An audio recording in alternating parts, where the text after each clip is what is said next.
Okay, Assalamu alaikum. Hope you're all well. Good morning, good afternoon, good evening, wherever you are. Assalamu alaikum wa rahmatullahi ta'ala wa barakatuh. All right. It's been a while since we did the last stream, I think. I kept on meaning to do one the week after when I miss it, and then when I miss it, I think, okay, I'll do it during the weekdays, but something keeps coming up, unfortunately. Busy times around me personally right now. All right, okay. So when was the last time? I think it's been a month, hasn't it? I haven't even checked. Let me double check. Yeah, I think the last one we did was a month ago or just 3 weeks ago. I'm not sure. But even the time before that, it was a month gap or something like that. I'm not sure. But anyway, Assalamu alaikum. Good. We have our Garrett of Rivia, as always. Good to see you. Assalamu alaikum, Nasir. No, I'm not sure which one of you is actually here. Ali, good to see you. And there was a Habibi. Hope you're well.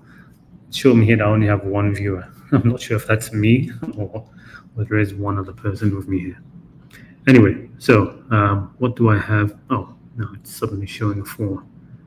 I guess that wasn't accurate before. Okay, so now Assalamu alaikum to everybody's here. So I'm just going to jump straight into the presentation. It's not that long, but I don't want to keep you waiting. And there was somebody who said they might want to come in and have a quick chat with me even after the stream has ended. All right, so let's get this going and let's talk about something that I meant to speak about before. The idea of al-ma'ruf, what is known in the Qur'an, and just some ideas, some thoughts that I've had regarding it.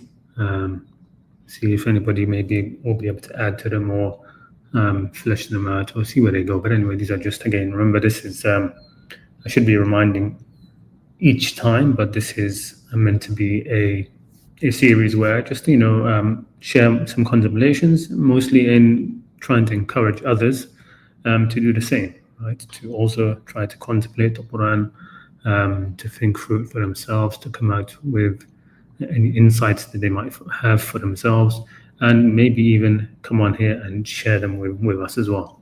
I know it's mostly been just me sharing my own insights. I don't mind, but that was supposed to be the original reason for this. But anyway, so let's go through this. What is the ma'ruf in the modern global world? So I put in that's, I don't know if anybody noticed that from the thumbnail. You have that scene from what's called Game of Thrones, right? Where they have those women, the Dothraki women, keep on saying, it is known, it is known. And that's basically what ma'ruf means. Ma'ruf is something which is known. But, and I've had questions about this, right? Privately, on Reddit and Twitter, people ask me, okay, but how do you know what ma'ruf is, right? Especially now, because in the global world, you'd say, okay, it is known. Okay, to some people, this is known, but to other people, no, it isn't known. It doesn't seem to be something solid on which you can base things. So I've got a few insights I might share about that, okay? But firstly, let's just talk about it a little bit. The ma'ruf, it is a key word for many Quranic commandments, right? So many commands in the Quran say that things should be done by what is known. So, without going into too many examples, I wrote here, even though I think I did end up putting too many examples, but the Quran just regularly commands that things be done according to the ma'ruf, i.e. what is known or is already known or recognized, right? And this is especially true with respect to social contracts, right? It's especially true with respect to social contracts. It comes up most often in the verses of marriage and divorce. But let's have a look at a few of these. So here we have أعوذ بالله من الشيطان الرجيم. يا أيها الذين آمنوا كتب عليكم القصاص في القتلى الحر بالحر والعبد بالعبد والأنثى بالأنثى فمن عفي له من أخيه شيء فاتباع بالمعروف وأداء إليه بإحسان ذلك تخفيف من ربكم ورحمة فمن اعتدى بعد ذلك فله عذاب أليم. So it says, O you who have faith, prescribed for you is legal retribution for those murdered, the free for the free, the slave for the slave, the female for the female. But whoever overlooks from his brother anything, then there should be a suitable follow-up and payment to him with good conduct. And that's what's translated here for bil ma'ruf, right? So it's saying basically you have this, and this just causes some confusion.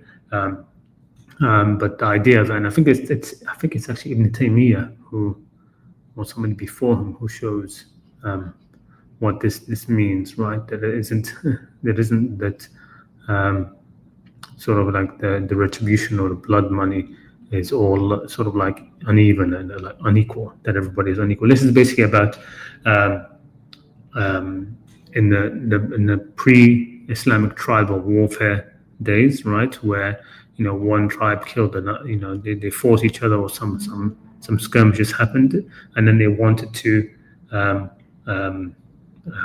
sort of like sort out the killing between them, like the deaths, right?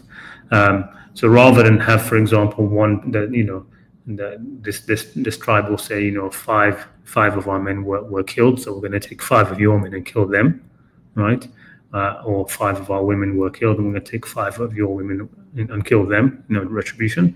It's basically saying that you should cancel out the debts, so to speak, in accordance with that, right? So, however, you count up the number who have been killed from the men, the women, the slaves, right, from either side, and sort of cancel out each other's debt in that way, instead of killing each other in retribution, right?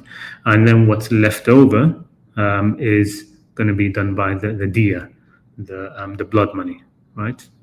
Anyway, so it says, so فَمَنْ عُفِيَ لَهُ مِنْ أَخِيهِ شَيْءٌ فَاتِّبَاعٌ بِالْمَعْرُوفِ. So you have to seek that with ma'ruf, by what is known.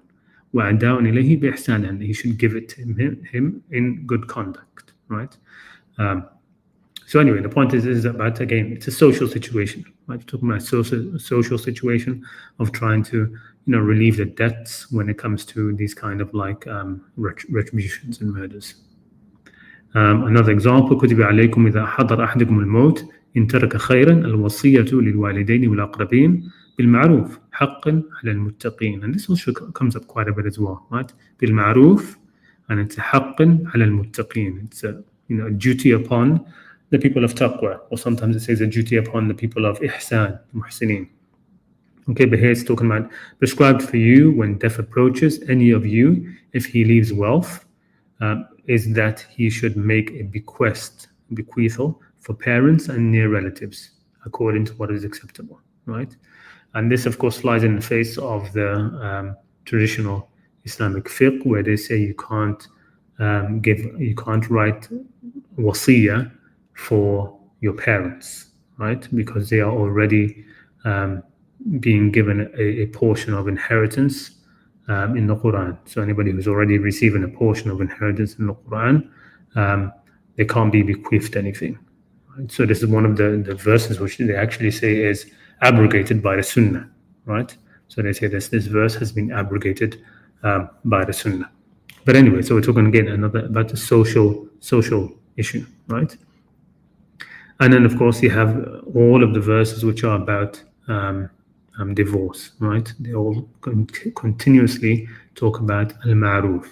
So it says al-mutallaqat yatarabbasna bi anfusihinna thalathata quru'. So the divorced women remain in waiting for 3 periods, and it is not lawful for them to conceal what Allah has created in their wombs if they believe in Allah and the last day. And their husbands have more right to take them back in this regard if they want reconciliation. And due to the wives is similar to what is expected of them according to what is reasonable. Now, according to what is reasonable here, that is what's translated from bil ma'ruf, right? وَلَهُنَّ مِثْلُ الَّذِي عَلَيْهِنَّ بِالْمَعْرُوفِ. okay, according to what is reasonable, according to what is known, according to what is recognizable. Okay, وَلِلرِّجَالِ عَلَيْهِمْ دَرْجَةٌ, but men have a degree over them, right? So again, social issues, and the rest of the verses of marriage, of divorce. So this was verse in Surah Al-Baqarah 228, and then you have 232, 233, 234, and 236, all of which have al-ma'ruf. They say this should be done by al-ma'ruf.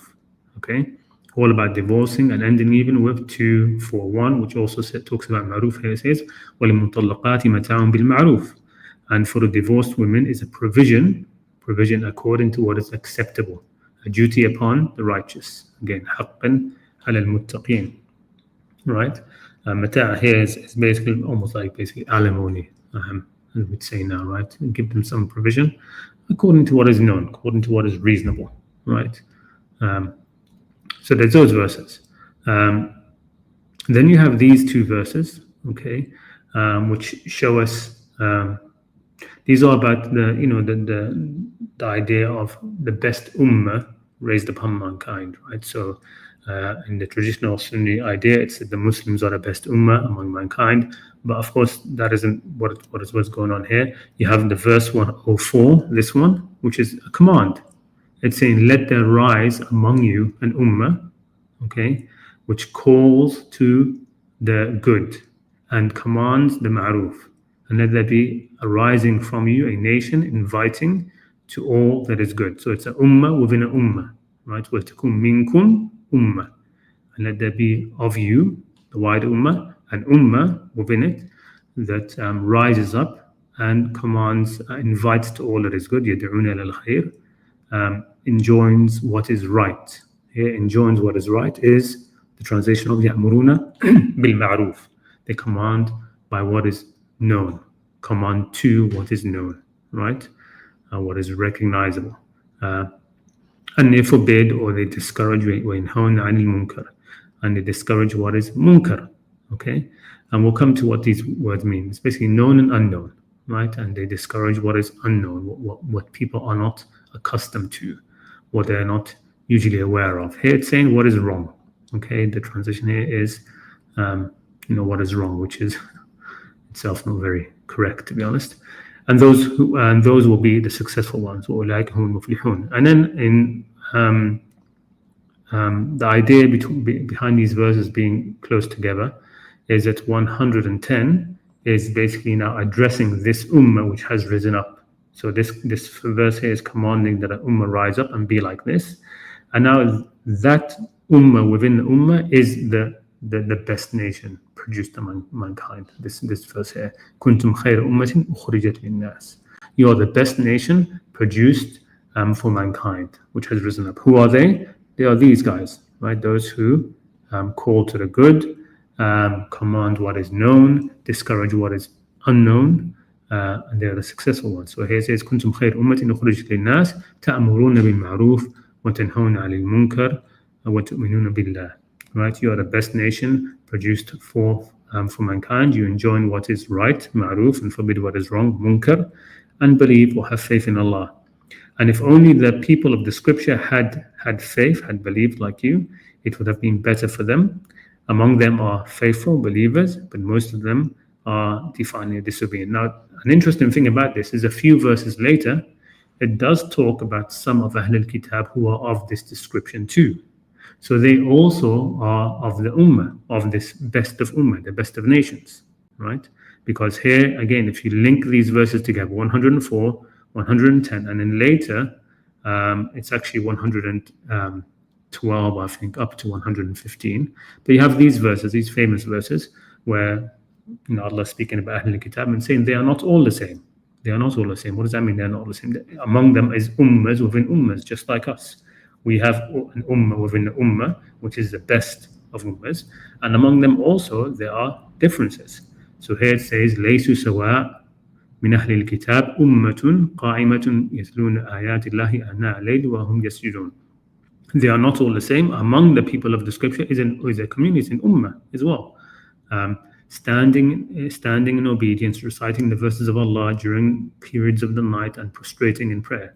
they believe or have faith in Allah in the last day, and they enjoin what is right, ma'ruf, and forbid what is munkar, and they hasten towards goodness. So that is exactly what is being commanded over here. It's exactly what is being commanded over here. It's exactly what's being praised over here from among us, from the Muslims. So that means that these guys also from Ahlul Kitab are also among Khair Ummah. They are also among the best of Ummahs. Okay, we are united in that, right? The best of the Ummah of the Muslims and the best of the Ummah within the Jews and the best of the Ummah within the Christians. We are all united in being the best of Ummah, and it will be the same in any other religion, right? So that's sort of like a side thing I thought I'd mention. But the point is that these people from the Ahlul Kitab, they enjoin the ma'ruf, يأمرون بالمعروف وينهون عن المنكر ويسارعون في الخيرات, and they rush to goodness, which is again a call back to this يدعون إلى الخير, right? Let there be among your ummah which calls to goodness. Well, these don't just call to it, they raise to it. وأولئك من الصالحين, and they are among the righteous. And وما يفعلوا من خير فلن يكفروا, and whatever good they do, it will never be rejected of them. It will never be God will not be ungrateful to it, right? Wallahu alimun bil muttaqin, and God knows the muttaqin. So these people from Ahlul Kitab are of the muttaqin.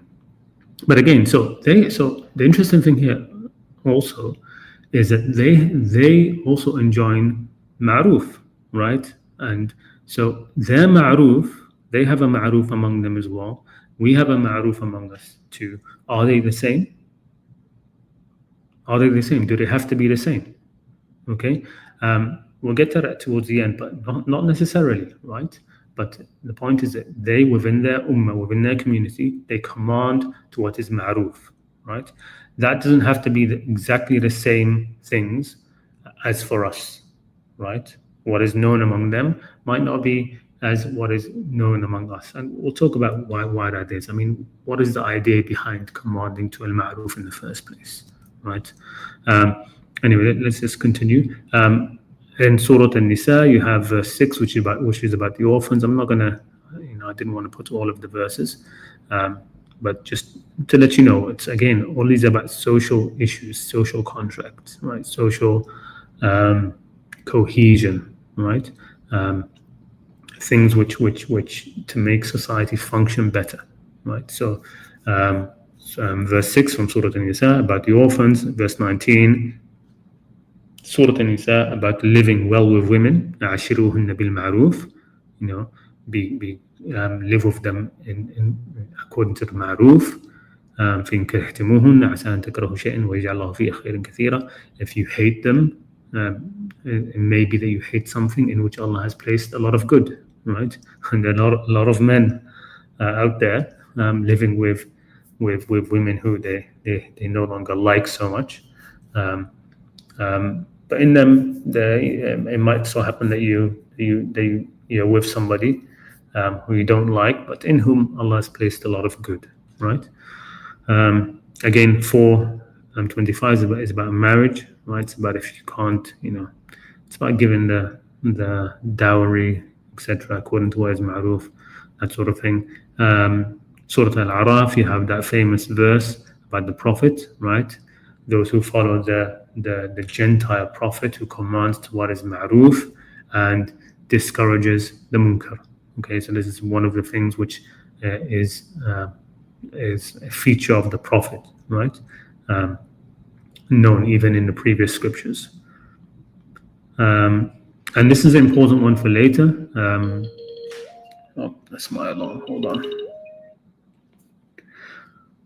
So, al-munafiqun wal-munafiqat, right? So the hypocrite men and women are of one another. بعضهم من بعض. What do? يأمرون بالمنكر وينهون عن المعروف. They do the opposite. They enjoin what is munkar, and they forbid what is ma'ruf. Okay, and they also close their hands, so they're niggardly, right? So they don't want to give. Nasullah fanasiyahum.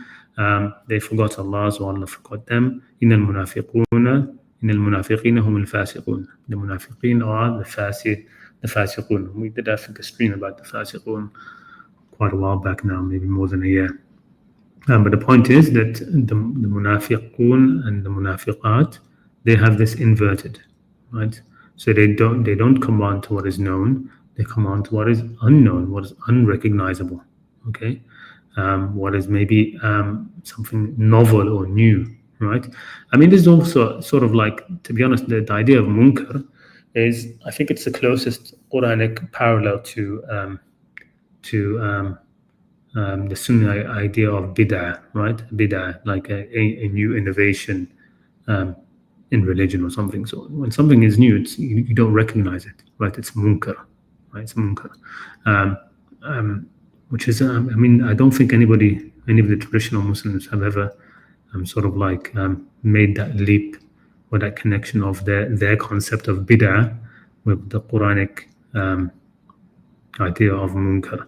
I mean, I've never seen it myself, to be honest, but it is what it is. And the faithful are the mirror image of that. They're contrasted with that. So these are both in Surah At-Tawbah. So this is verse 67 about the hypocrites, men and women. And then we have in verse 71, Al-mu'minuna wal-mu'minatu ba'duhum awliya'u ba'd. So it's a different phrasing here. Of the hypocrites, they are from one another, right? Are of one another or from one another. Ba'duhum min ba'd. Whereas for the faithful, they are awliya of each other. They're allies of each other. I've always wondered why it's put that way. Why is that put that way?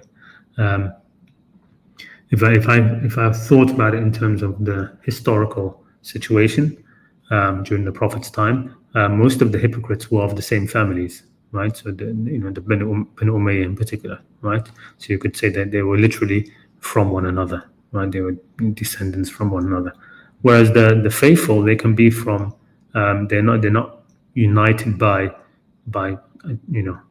family lineages or anything. They could be from any race, any family, any culture, any people, but they are allies of each other because of their faith. They have the bond. Their bond is a bond of faith. Anyway, يَأْمُرُونَ بِالْمَعْرُوفِ وَيَنْهَوْنَ عَنِ الْمُنكَرِ. They command or enjoin what is ma'ruf, and they discourage what is munkar. Okay, وَيُقِيمُونَ الصَّلَاةَ وَيُؤْتُونَ الزَّكَاةَ, and they establish salah and they give zakah, which is in contrast to the hypocrites who are niggardly, right? يَقْبُضُونَ أَيْدِيَهُم, right? And who forget Allah. It's put in sort of like the opposite order here, right? So here you have the being niggardly with money, and then the forgetfulness of Allah, which corresponds to, in this verse, that the faithful, they establish salah, which is for remembrance, so they don't forget Allah, and they give zakah. They give their zakah, so they give in charity, basically. وَيُطِيعُونَ اللَّهَ وَرَسُولَهُ, and they obey Allah and His Messenger. أُولَٰئِكَ سَيَرْحَمُهُمُ اللَّهُ إِنَّ اللَّهَ عَزِيزٌ حَكِيمٌ. And they obey Allah and His Messenger. Those Allah will have mercy on them. Indeed, Allah is the exalted and might wise. Okay, and then we have this verse in Surah Al-Hajj, which talks about those who إِن مَكَّنَّاهُمْ فِي الْأَرْضِ, who, if we establish them on the land, and if they gain power in the land, what do they command? They command to al-ma'ruf, to what is known, right? And they discourage what is unknown, right? There's a sense of stability in that, right? In that you don't come and you try to change everything. You don't come and you try to change the culture, try to change the mindset, right? You don't come and you try to command something which is munkar, which is new, which is something nobody knows and nobody recognizes. No, you command people to act in accordance to what they already know, to al-ma'ruf, right? So you sort of like keep, in a way, it's sort of like keeping the status quo in certain ways. Of course, we're talking about good things here, right? So when they are established on a land, they command what is known, right? And they discourage what is unknown, the munkar, right? So that's in that verse. And then you have it as a key wisdom from Luqman. So Luqman tells his son, Ya bunayya aqim as-salah wa'mur bil ma'ruf wanha 'anil munkar. Oh my son, establish prayer, enjoin the ma'ruf and forbid the munkar, right? unknown, and be patient over what befalls you. Indeed, all of that is of the matters of determination. Now, I've kept on saying for munkar, unknown, rather than wrong. I mean, it's almost always translated as they forbid what is wrong, right? And that isn't, and that itself is wrong, right? But let's have a look at a bit of the linguistics behind it, right? So why do we say, why am I saying? So the ma'ruf is literally the opposite of munkar, right? The munkar and the ma'ruf, and the munkar, right? So the ma'ruf is what is, I've got it wrong way around here, I think. So the ma'ruf, sorry, the munkar is what is unknown and not recognizable, just as the munkar is what is known and recognizable, right? So I think I need to edit this un part, right? So the ma'ruf is what is known and recognized, basically, just as the munkar is what is unknown and unrecognized. An example of that is here. So in the story of Yusuf, you always want to take, when you want to look at a term linguistically, you want to look at it at its most primitive use, which will give you sort of understanding what it means before you go on to sort of its use in higher discourse. So here we have وجاء إخوة يوسف فدخلوا عليه فعرفهم وهم له منكرون. So here have the two roots, عرفة from معروف and munkar, right? From nakira from munkar, right? And the brothers of Joseph came seeking food. They came to Egypt. So this is in the story of Yusuf, and they entered upon him, and he recognized them. فعرفهم, he knew them. Right, he knew who they were. To him, they were ma'ruf. Right, he knew who they were. They were for him ma'ruf, known. وَهُمْ لَهُ مُنْكِرُونَ, but they didn't know who he was. Right, but he was to them unknown. He was unrecognizable. Didn't recognize him. Didn't know him. He was munkar. Right, he was literally munkar for them. Right, he was unknown. They didn't recognize him. Right, it wasn't in their scope of recognition to see Yusuf as this, this Aziz, this higher up in Egypt, right? And regarding the Prophet Muhammad, it was said about him with respect to his people, لم يعرفوا رسولهم فهم له منكرون. In terms of why aren't they listening to the Prophet? We're talking about the Meccans here. One of the things being rhetorically put forward, is it that they do not know their messenger? Did they not know who Muhammad was? He lived among them, right? He wasn't a stranger. Did they not know him? So that they were to him, they viewed him as a stranger. They didn't know him. Here it says, so they are towards him disacknowledging. That is one strange translation, right? But so they are not acknowledging him. No, the idea behind this verse is basically saying, is it that they don't know Muhammad, didn't know who he was it that he was like a stranger? So they were like, how could we accept this thing from somebody who we have no idea about his character, his background, etc. No, they knew Muhammad, they knew he was a Sadiq al-Amin, the truthful one, the trustworthy one, right? So the point is, he isn't someone unknown to them. He isn't a stranger. He isn't someone who they don't recognize. He was one of them. Okay, Rasulan min anfusihim, a messenger from among themselves. Right. So again, you have this idea, right, of known and unknown. That's ma'ruf munkar. Another example in the story of Sulaiman and the queen of Sheba or Saba. قال نكروا لها عرشها. He said, disguise for her throne.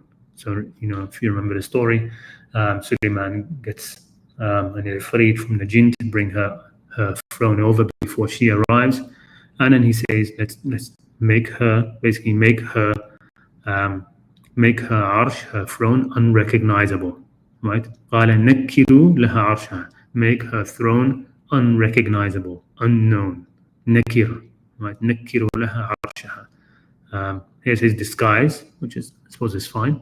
The idea that I get though mentally is Nakir al-Arsha would be like sort of like remove any jewels on it, or remove all of these sort of like embellishments on it, make it unrecognizable in that sort of way. Because when you say something is nakira, it's usually low. You're thinking of a worse thing, something low, right? So if this is a throne, you'd think it's very embellished.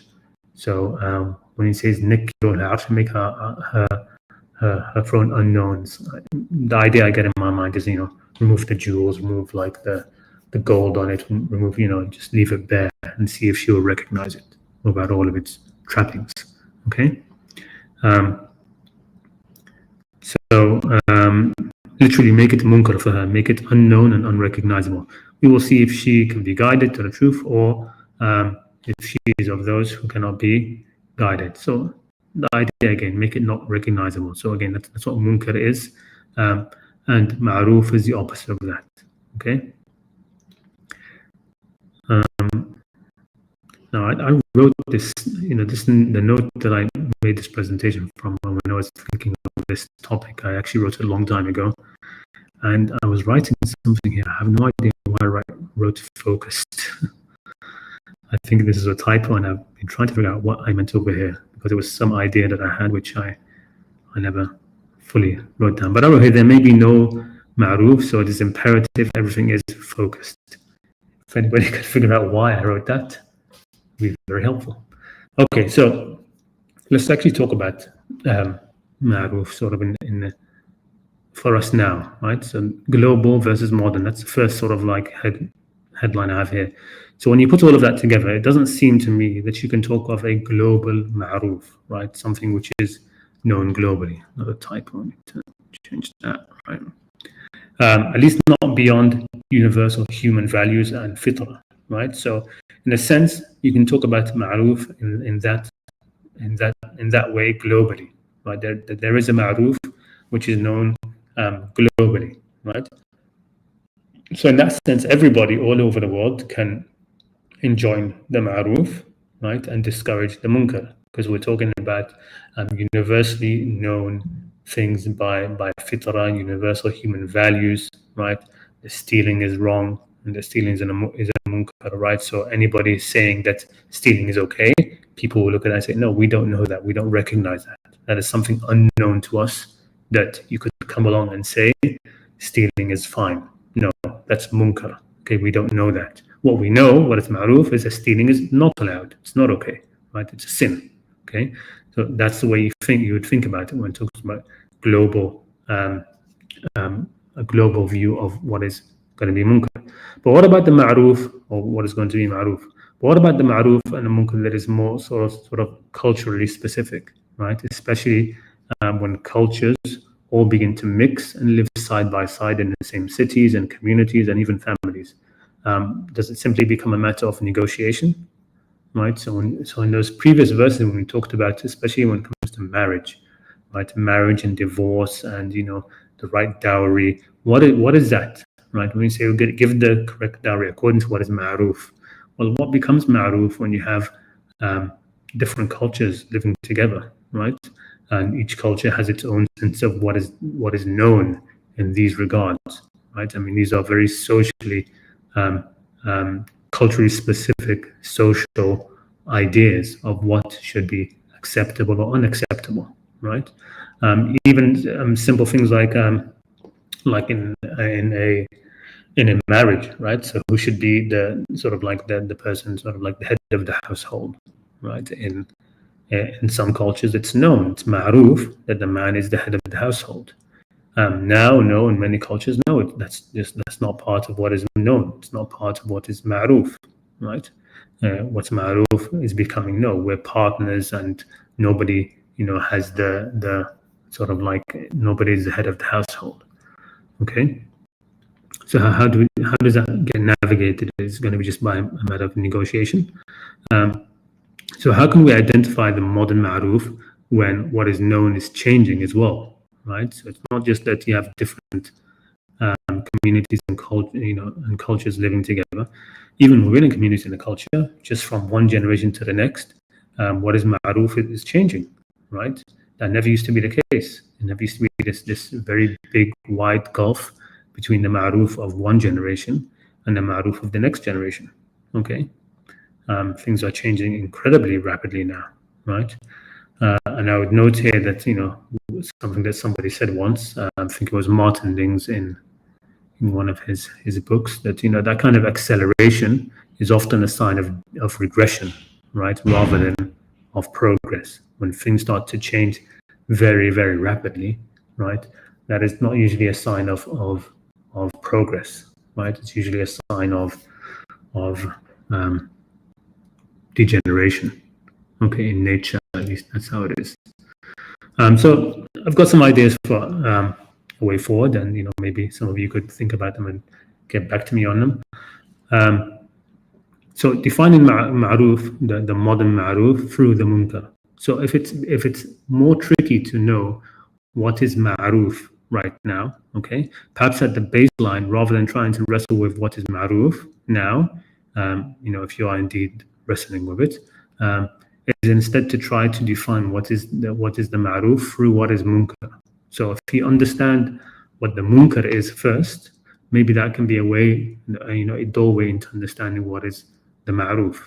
Okay, you can start off by at least maybe just avoiding the munkar, right? If you avoid the munkar, then that could be a segue, right, into understanding what is something which is going to be ma'ruf, is obviously going to be in what's left, right? It's not going to be something outside of that. So at least maybe making sure we recognize what the munkar is. And I think the munkar is probably more easier to define than the ma'ruf, right? Now, because another thing to keep in mind is, why does God command to the ma'ruf, right? So that's another thing to think about. So when trying to decide upon what can be described as ma'ruf today, you need to think of what the reason is, the reason that what is known is being commanded, or at least recommended in the first place. So what is that reason? I think the most obvious one is, of course, harmony, right, in society. That when you command what is known, right, when you have a sort of like a culturally homogeneous people, you are going to encourage everybody to act according to sort of like accepted norms, right, rather than do something very wildly different, something munkar, because that will disrupt the harmony in society, right? It will start to create discord or animosity, right, between people, right? Which is of course one of the goals of shaitan. So that seems to be the primary reason why the ma'ruf is commanded and the munkar is discouraged, right? And it's interesting that it does say just discourage. Ya'muruna bil ma'ruf, they command what is ma'ruf and discourage only what is munkar. There's a bit of a difference there, right? Because you need to have some, you can't always forbid what is new, what is unknown, because sometimes the goodness comes from there, something which is munkar, right? At first, it's actually the very thing that the society would need, right? Something which is to take it forward, right? Like I don't know. I was going to say the example of women being able to vote, for example, right? That used to be a munkar, okay? That used to be seen as something which is munkar, but it was something which was actually a ma'ruf within itself, in a way, right? So that the need, you can discouraging the munkar is not as strong as saying command the ma'ruf, right? Commanding the ma'ruf is stronger than, it's not saying forbidding the munkar, right? We're not saying forbidding the munkar, discourage, yanhawna 'anil munkar. Anyway, that's what it seems like to me. There can be the argument made that yanhawna 'anil munkar means forbidding it as well. But anyway, the point is that the reason for it is, of course, harmony, right? You don't want to create a space or hooks for shaitan to create animosity and hatred and ill feeling between people, right? And that comes about when people start seeing that others are not treating them in the way that they should be, in the way that they think is the known way, the normal way. Okay, thus the faithful, those who keep faith, command to the ma'ruf, and they discourage or prohibit the munkar. while the munafiqun and munafiqat wa awliya of shaitan, they do the opposite. Right? They do the opposite, which brings us to the last point of how we could sort of like identify the ma'ruf versus the munkar. It's by seeing it in the actions of the hypocrites versus the faithful, right? Of course, this comes of a prerequisite of first having a firm understanding of nifaq, or the munafiqun, the munafiqat, understanding what nifaq is and being able to recognize nifaq, right? The Quran talks about recognizing them by their simahum, right, by their signs, and their lahn of qawl, the way they sort of like bend speech. Okay, وَلَا تَعْرِفُنَّهُمْ فِي لَحْنِ الْقَوْلِ. Okay, so if you have those prerequisites, then another way to recognize the ma'ruf versus the munkar is via the actions and intentions of the munafiqun, right? The munafiqun don't study the Quran to know what the ma'ruf is and what the munkar is, so then they can, discourage the ma'ruf and command the munkar. Right? They don't do that. Okay, but the Quran says that they already, because of what they are, because of their goals, the munafiqun already discourage the ma'ruf and encourage the munkar. Okay, so in a sense, they can become our teachers in knowing what the munkar and the ma'ruf is in that regard, right? So bottom line, the hypocrites, they disdain the ma'ruf, right? They discourage it, they don't like it, and they are pleased with and encourage the munkar, okay? And they try to spread it. An example of that in the Quran is mentioned how they like that the fahisha be spread among the faithful, right? الذين يحبون أن تشيع الفاحشة في الذين آمنوا. They want the fahisha to be spread among the faithful. Okay, that is part of the desire of the munafiqun for munkar to be spread. Okay, and that's the end of that. Which slide should I leave this on? Leave it, I suppose. Yeah, why not? Okay, let's go back to the tab and see what we have here. Okay.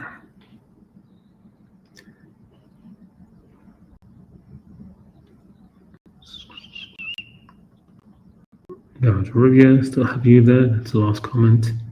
And Nadir. We actually prefer when you're the only speaker. All right, no problem. That's fine by me. All right, okay, so that's the end of what I have today. I think I have 3 viewers with us right now. So I don't have anybody backstage. At least I don't think I do. Let me check.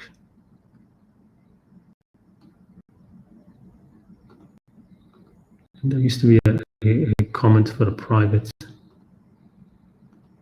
comments. What happened with the size of the screen? Just suddenly shrunk. Notes, no notes. People. No, not people. I do have somebody backstage. Strawberry. Assalamu alaikum. Okay, I'm going to bring you on. Salam. Hello. Assalamu alaikum. Wa alaikum assalam wa rahmatullahi wa barakatuh. I actually had some questions which are not related to today's presentation. Can I go ahead and ask them? Yeah, of course. Yeah, so first of all, like I have been following your live streams for a long time now. Actually, I'm not clear with something. First of all, like what is the Quranic Muslim position with regards to prayer? Like, is it that you say that it's like it is first to pray, but if you miss it, then it's not a sin or something? Like, I don't. That's what I understood, like from one of your previous live streams. Yeah. I mean, I was starting to reevaluate that whole idea that not just that if you miss it, it's a sin, but just the whole idea of God accepting or not accepting prayers. Like salah, talking about like ritual salah. Because ritual salah is for us, right? It's supposed to be dhikr for us. We're supposed to it's our own remembrance. Okay, so the ideas of of of salahs being accepted or rejected, or having this or that reward. I mean, the reward is sort of like hinted at in the Quran, but in terms of the salah itself being rejected or accepted, you don't really find that in the Quran, right? Um, but yes, so the idea of if you miss a salah, right, is it a sin, right? Well, I'm not sure. I don't think that is. I think that it is. The Quran describes people who deliberately. It says two things together. Um, those who sort of like abandon the salah and follow their shahwat, right? They follow their shahwat, and abandoning salah. These things together. So it talks about those people. أولئك يلقون غيا, it says, right? Those people who neglect sort of their salah and end up following their shahwat instead, right? So, I mean, one of the things the salah is supposed to do is supposed to prevent you from that, right? It's supposed to like تنهاهم عن الفحشاء والmunkar, right? So, it's sort of almost related to what we are talking about here, right? That salah will prevent you from fahsha and munkar.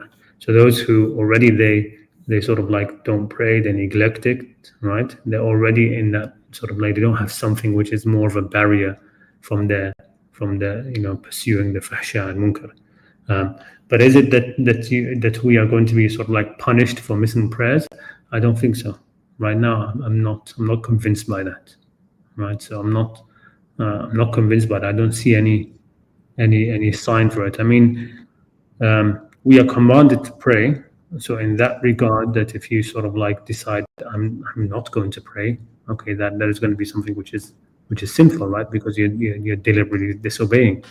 But in terms of like just missing a salah, one day missing a salah deliberately, right? But you're still a person who has a regular salah that you do. I don't think that's sinful. I think that's sort of just you. Like the Quran talks about, وَمَا ظَلَمَهُمُ اللَّهُ وَلَكِنْ كَانُوا أَنفُسَهُم يَظْلِمُونَ. But God was not unjust to them, but they were just being unjust to themselves. And that's sort of where you're kind of just being unjust to yourself, right? It's not something which I think is like that. When it comes to salah, I mean, I've talked about it before that the point of salah is just to have a regular ritual for the remembrance of Allah, right? And life can get in the way sometimes, right? So you miss the salah, you can make it up later, or maybe even you don't make it up later. Maybe you just one day you miss it because you just can't.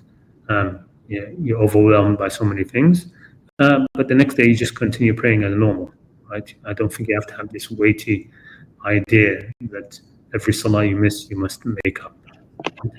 That never. I mean, that used to be debated in early Islam in fiqh. Right? They asked this question. It wasn't a given that you make up missed salah. That became the standard Sunni idea later. But early on, people were saying, no, you miss a salah. What do you mean make it up? It's something which is in the past. It's done. You missed it. You missed it. Right? You can't actually make up salah. They used to say. So that used to be a debate that used to be had. Of course, the general idea became to the forefront in Sunni Islam that yes, you miss a salah, you should make it up. Okay, and so how do you recommend people like us, like who are like non-Arabs, and we don't know that much of Arabic, and what we have are just the tafsirs that are available online and everywhere by the Sunni Muslim scholars who follow hadith. So how should we go about trying to understand the Quran and the message of the Quran? I think translations are fine. I don't think that there's that. It's about knowing your limitations, right? So you mentioned right here, right? So you don't know the Arabic and stuff, but so you start to be able to understand where you don't want to go into the intricacies, right? The detail, right? I think the Quran, you can easily get the full sort of like range of guidance that you need from pretty much any translation. I mean, the only translation that I don't recommend is the Noble Quran, just because they make it very difficult to see where their translation is and where their sort of like parentheses and brackets, and they insert a lot of things into their translations. Mm. But most of the others, any decent translation is completely fine, right? Remember that religion is supposed to be simple, right? It's not supposed to be something which is complicated or difficult, right? It's supposed to humanize you, to just keep you more human, right? The goal of in this world is to remain what Allah created you. Allah created you as a human, right? He created what He wanted in the first place. So you just want to go back to Allah, still a human being, right? إِلَّا مَنْ أَتَى اللَّهَ بِقَلْبٍ سَلِيمٍ. Going back, bringing back to Allah is sound heart, right? So in that idea of what is guidance, right? What is guidance? What is understanding the purpose in life, understanding the broad streets of guidance.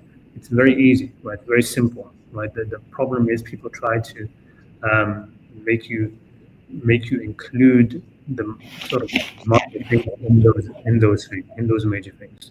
They try to make you think if you don't know the specific answers to this, and these smaller things, then you don't know what you're doing, right? No, you do know what you're doing, right? Okay. Yeah. Yeah. So which translation do you recommend in English?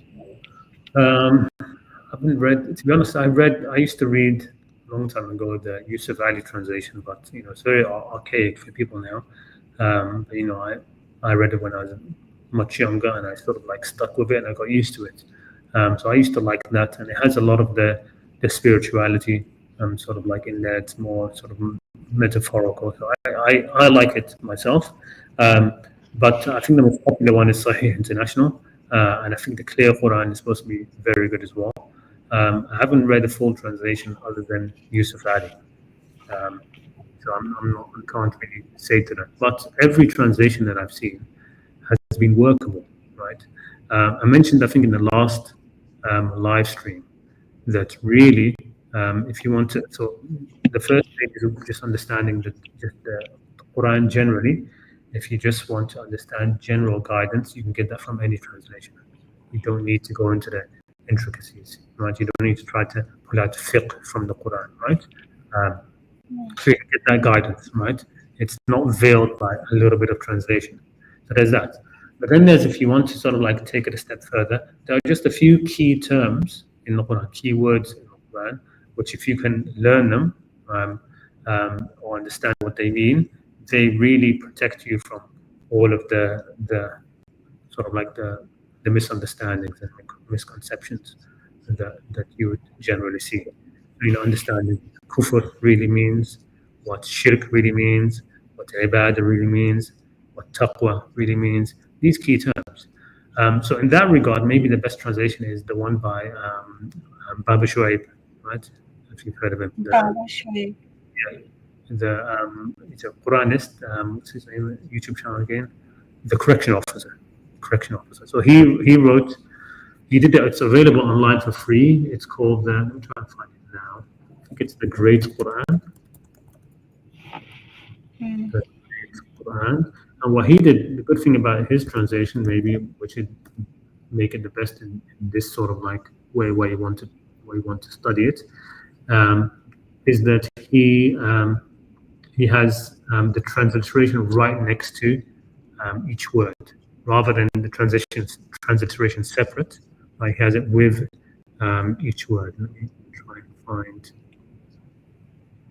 Okay.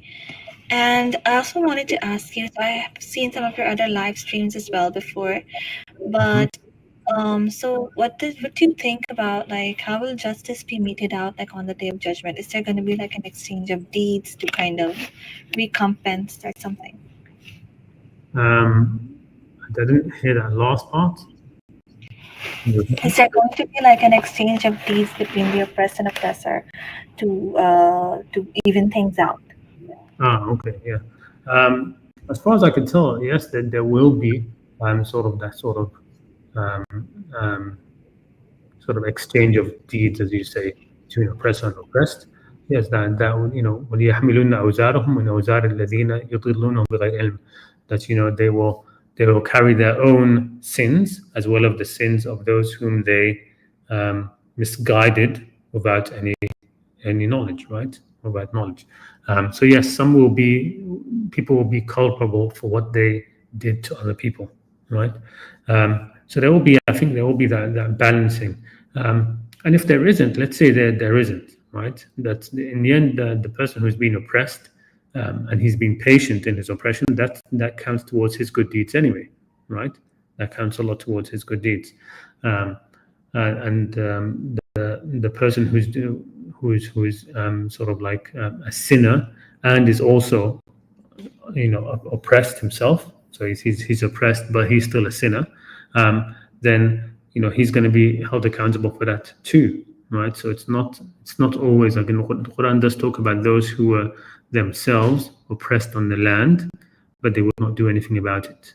So they would not, for example, travel, escape their afflictions, right? Those who are themselves sinners, and then they give the excuse on Judgment Day that we were oppressed. Yeah, but you could have left that state that you were in. But yes, so the bottom line, I do think yes, there will be a sort of like exchange of deeds, or there will be sort of like currency on the Day of Judgment, where people will the oppressed or the oppressor will have sort of like their currency exchange, so to speak. That could happen.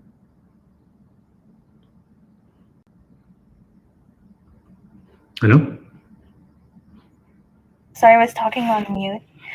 So I was actually listening to one of your other live streams when you were talking about Qadr, and I think the position you hold is that Qadr does not exist or something like that. Is what? Say again? That predestination doesn't exist or something? Yeah, that's Really? right. Yeah, so Qadr in the Quran is basically God's measuring of things.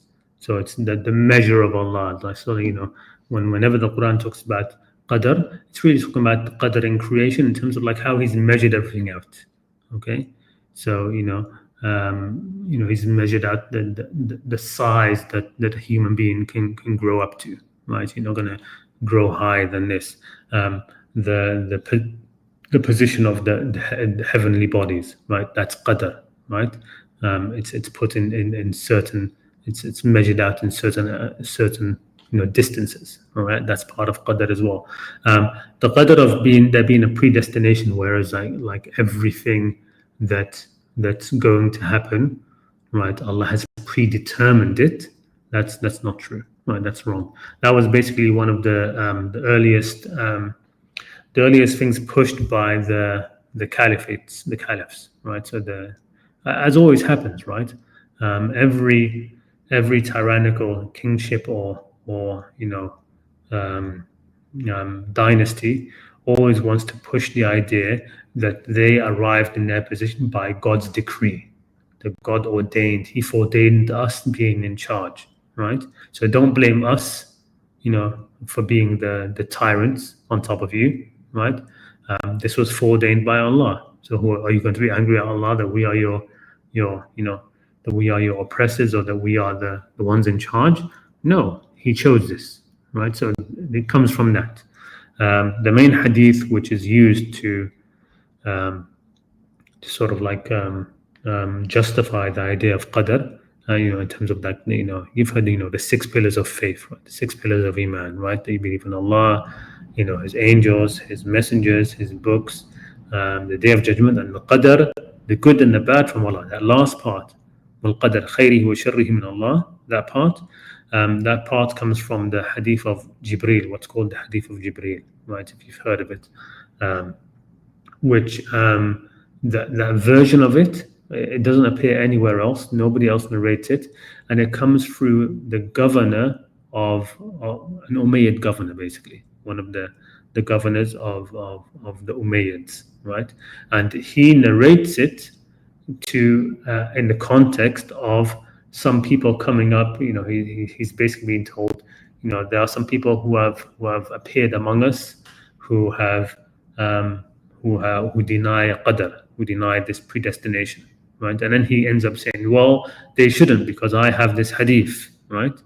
And this hadith, of course, then it's basically the long hadith of Jibreel, right? In which at the end you have the idea of qadr, right? So it's a self-serving narration that comes up, right, to somebody who wants to refute um, the idea of qadr, right? So somebody he wants to he wants to get rid of people who are refusing to admit to qadr, so he brings up this hadith, right? The hadith itself generally is not bad; it just has that addition in it, right? So the hadith is basically stitched together from other things, right? It has core things which are true, which are just stitched together. But the actual event which is being mentioned didn't happen, right? The idea that the Prophet was in the mosque and the mosque was full, everybody was there, and then somebody came out from the desert whose hair was exceedingly black, whose clothes were exceedingly white, and nobody recognized who he was, and he had no signs of travel on him. And he came to the Prophet and he sat next to him and he put his hands on his thighs and he asked him, "O Muhammad, what is Islam?" And then he asked him, "O Muhammad, what is Iman?" He asked him, "O Muhammad, what is Ihsan?" And the Prophet keeps on answering, right? And everybody in the mosque is amazed that this person is asking these questions. And each time that the Prophet answers, the person is saying, "Yes, you're right." Yeah, sadaqt. This person, this mystery man, is saying, "You're right." And included in that is about Iman. So the Prophet, the man asks, what is Iman? And the Prophet answers, it is that you have faith in Allah, His Messenger, His angels, His books, in the last day, and Qadr, the good and the bad are from Allah. So up to that point, before that last addition, the Prophet is repeating what's in the Quran, basically. In the Quran, there's a verse which lists the five things. But this narration has this extra thing about Qadr. Right, and then afterwards, this mystery man says, "Yes, you're right. That's true." Anyway, at the end of the narration, the person goes away, and the only narrator who narrates it, Umar ibn Khattab, says he stayed behind a little bit, and then the Prophet turned to him and said to him, "Do you know who that was?" And Umar says, "No, I don't know." And the Prophet said, "It was Jibreel. He came to teach you your religion." Right. So this narration, which is narrated by Umar ibn Khattab. From him, it's narrated by none of his other students or sons or anybody else from him except for Abdullah bin Umar, his son Abdullah, right? And then from Abdullah bin Umar, nobody narrates it from him except this person who was a governor of the Umayyads, right? So it just it's obviously just not true, because if something like that had happened, right, and the mosque was full, and this was Jibreel, and he came and this whole discourse happened, and everybody was amazed by it, more people would have narrated it, right? More people wouldn't have just been Umar ibn Khattab, and from Umar only Abdullah bin Umar, and from Abdullah bin Umar only this Umayyad governor. We wouldn't have this. No, this would have been like a huge event. This would have been like a big miracle that everybody witnessed, right? They all saw Jibreel. So anyway, I think I've rambled on about that too long. Yeah, that makes sense. Okay. So your point of view is that there is a little bit of like predestination because Allah knows because of His foresight and foreknowledge, but Yeah, the rest of yeah. I mean, people get confused with that, right? So, foreknowledge, right? God's foreknowledge. Yes, God knows everything that will happen until Judgment Day, but God knowing what will happen doesn't cause it to happen, right? He knows already what you will choose because He just knows the future, right? But it isn't predestination. His knowing it doesn't cause it to happen, right? The fact that it is going to happen is why He knows it in the first place, right? So what you're going to choose tomorrow, right? God knows that because that is what you are going to choose, right? Okay. It isn't that God knows what you're going to choose, and because God knows what you're going to choose, you are going to choose that thing. No, God knows. Knowledge is knowing the thing as it is, right? I give the example of like if you were to, think of whatever your favorite movie is, right? And if you were to go back in time before that movie was made, right? And you now know the whole movie, you know what actors involved in it, you sort of like the script almost, right? You know some of the dialogue, you know some of the decisions that went into making it. Uh, and now you have that foreknowledge, right? But if you are in like all of that, and you're in some remote desert island somewhere and have no influence over the making of that movie is going to happen exactly how you know it's going to happen, right? Just Yeah. because now you sort of know the future, but knowing the future doesn't cause it to happen that way, right? Those decisions are still happening completely with free will, right? So yeah, there is literally there's nothing, there is no qadar. The only sort of like qadar you could say there is the natural lifespan. That's qadar, right? So God has written a certain natural lifespan that everybody has, right? So if you are completely, you do everything right in terms of health, in terms of eating right and everything right, then you will have the maximum lifespan allotted to you. That maximum lifespan, natural lifespan, is qadar. Right? That's your qadar, right? In terms Mm. of life, right? So you'll reach the end of that, and that'll be the end of it, right? Now you could end up like becoming I don't know, a smoker, or live unhealthily, eat a lot of processed foods, and that reduces that takes away from your qadr, that takes away from um, your allotment. Okay, that it's in that sense that qadr is used in the Quran, and even it's talked about in those sort of way. وأجل مسمى عنده ثم أنتم تمترون. So it actually talks about the ajal that God has given you, your lifespan, right? Allah has given you a sort of ajal, and then there's an ajal which He knows, the one which you will reach. So He's given you an ajal naturally in your life. You could end up reaching all of that if you live rightly, or if you don't, there's the ajal which He knows if you will or not. There's the ajal which He knows that you're going to reach, which is the day that you Mm. are actually going to die, right? Okay. Okay. Understood. Understood. Yeah. Okay, excellent.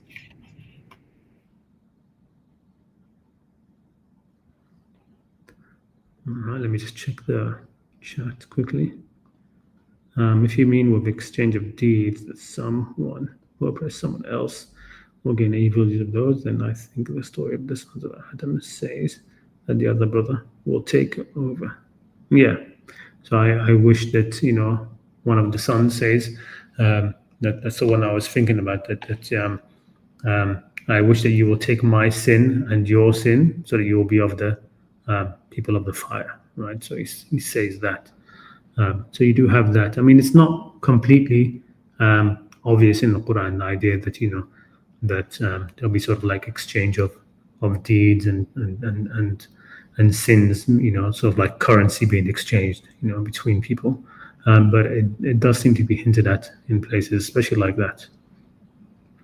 The sins of the brother he will aggress against. So if you sin to someone else, you might have to pay to him by having to pay for some of their sins as well. Yeah. What is the verse that lists the 5 things, please? So that verse is basically saying, وَمَنْ يَكْفُرْ بِاللَّهِ وَمَلَائِكَتِهِ وَكُتُبِهِ وَرُسُلِهِ وَالْيَوْمِ الْآخِرِ فَقَدْ ضَلَّ ضَلَالًا مُبِينًا. So it doesn't really explicitly say that these are the things you should have faith in, but it says whoever is in kufr with respect to these things, with respect to these things. وَمَنْ يَكْفُرْ, let me put it out for you in Surah An-Nisa, I know. So it's verse 136 from Surah An-Nisa. So Q 136, Surah An-Nisa.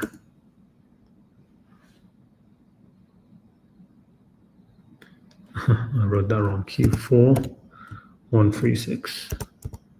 Right, so that lists those things, and that's why that's one of the main reasons why you can't take that narration seriously, right?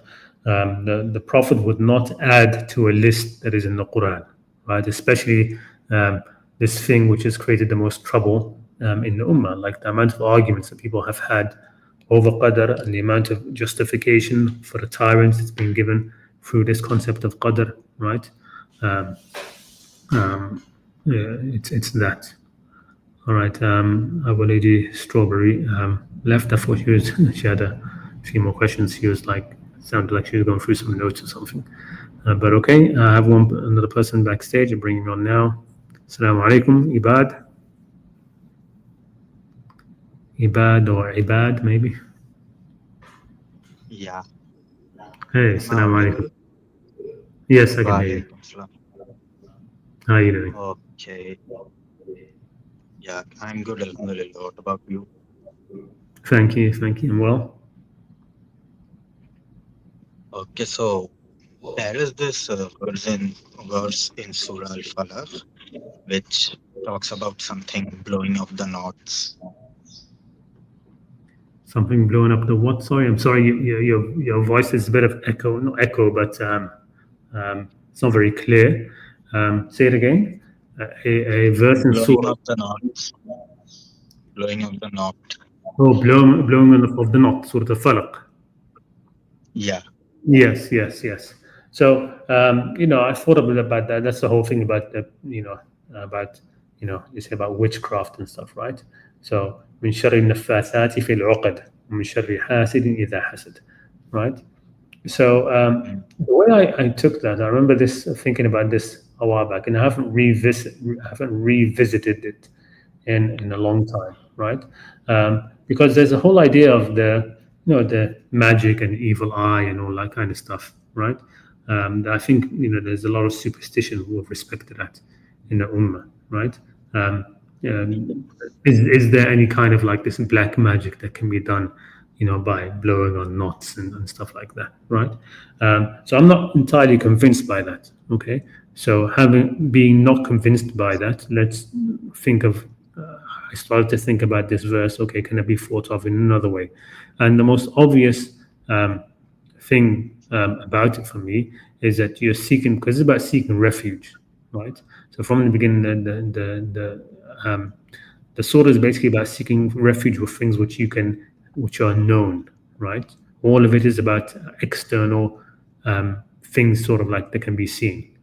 So it says, قُلْ أَعُوذُ بِرَبِّ الْفَلَقِ, I seek refuge in the Lord of the daybreak, of the day. So al-falaq is, daybreak. So, and it's significant. You're asking to seek refuge by the Lord of the one who shines light on things, right? So things that were dark, where things are hidden, where you can, where things can trip you up. No, you are seeking refuge of the one who will bring light, right?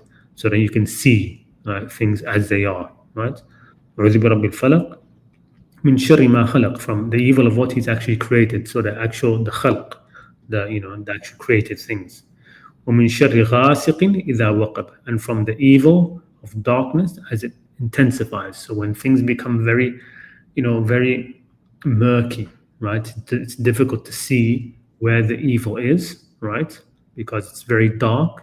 You're seeking refuge of the Lord of the daybreak, the one who will bring light, so you can actually see the danger. Where is that?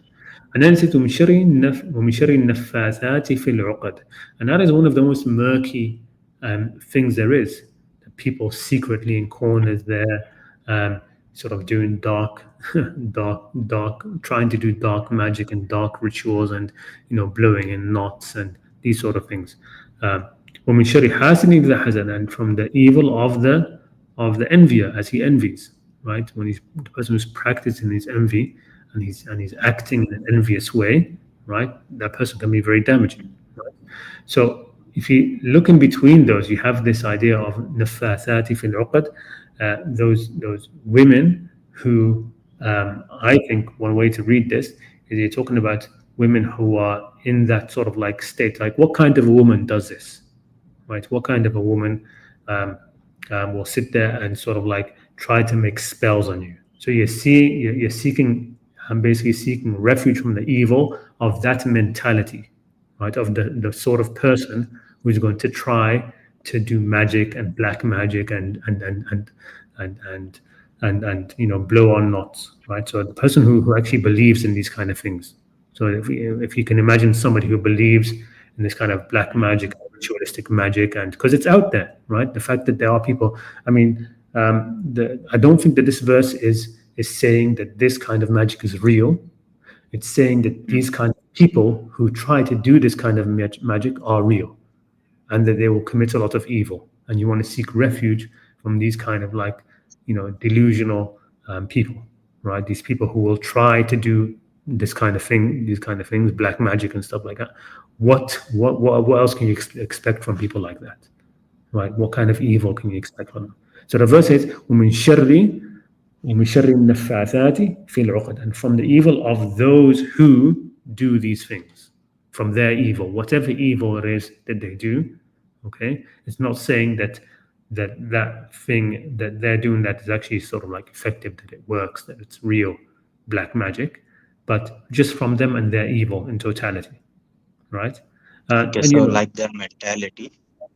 yeah, it's not just their mentality, right? So I mean, let's take like sort of like, I don't know if this is stereotypical example or not, but let's say you have a woman. I mean, I actually Mm, a few, no, was it last year actually, or a year and a half back? My parents visited me, and I took them to the beach near where I live. And while there, I dug up actually in the beach. I dug up this little like pouch, right? And I was like, okay, well, what is this? It was like sort of like a pouch on the end of a necklace. And I was like, hey, I bet that this has got, some like knots or something inside it, right? My mom was like, nah, it probably doesn't. But I spent like a good half an hour trying to find like sharp rocks on the beach to open it up, because it was all tied up and mm, it was in cloth, and it was sewn up tight. So anyway, I ended up finding something, a way to cut up the strings. I opened it up, and inside was this little plastic bag. Opened up that little plastic bag. Inside of it was another little plastic bag. Opened that up, and I find a strings, right, white strings with knots on them. Right?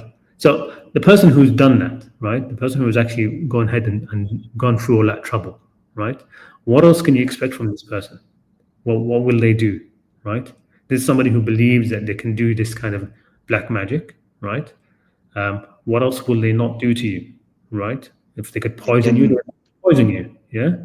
If they're trying to kill you with black magic, they will try to kill you with some other way if they could, right? Get away with it, right? Take like a woman who does this kind of like magic, I suppose, to another woman who she's jealous of because she wants her husband or whatever, right? So this woman goes around and she's gets her knots and she's blowing in her knots. Okay, what else is she going to be doing? Is that all she's going to be doing? And the rest of the time she's like a nice person to her and helpful to her or whatever? No, she's going to be trying to sabotage that woman in some way. She's going to be doing all these other, she's going to be doing other evil things, right? Right. So the person who has reached this state, this mentality of sitting there blowing into knots, right, to sort of like invoke the devil or jinn or something to do it, cast a spell on somebody.